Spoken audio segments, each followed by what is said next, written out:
नवीन विषयाला घेऊन तुमच्या समोर आलेलो आहे. विषय असा आहे, विनायकराव देशमुख हायस्कूल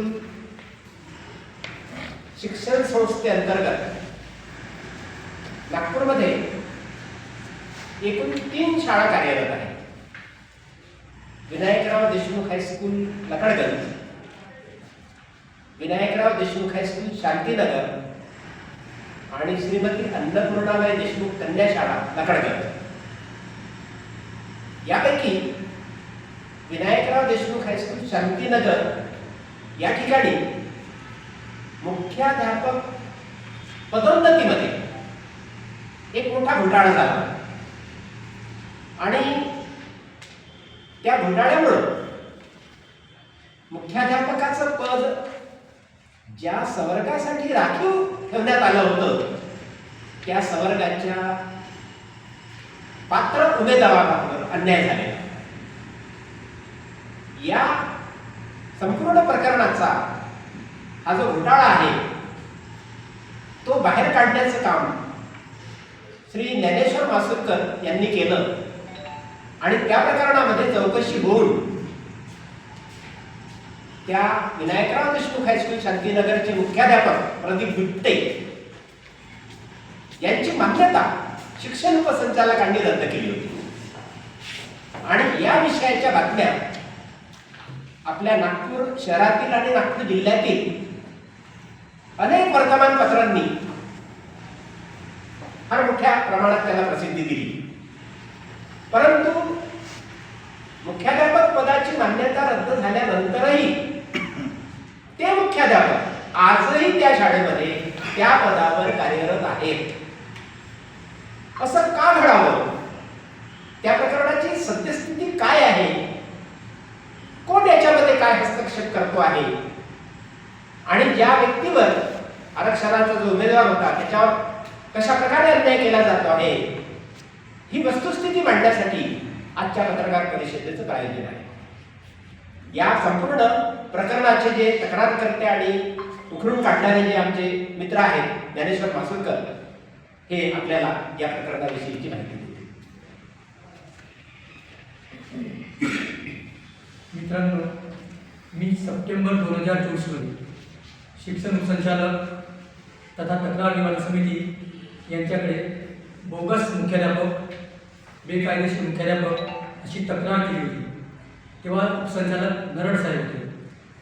बरेचदा त्यांना भेटूनही त्यांनी ती तक्रार लक्षात येत होते. मग मी त्यांना भेटलो. शेवटी त्यांनी जानेवारी 25 मध्ये या प्रकरणाची सुनावणी घेतली आणि सुनावणी घेतल्यानंतर त्यांनी निकाल देण्याचे आश्वासन दिले होते. परंतु मध्येच एप्रिल महिन्यात शाळा ID घोटाळा उघडकीस आला आणि तत्कालीन उपसंचालक नरड साहेब निलंबित झाले.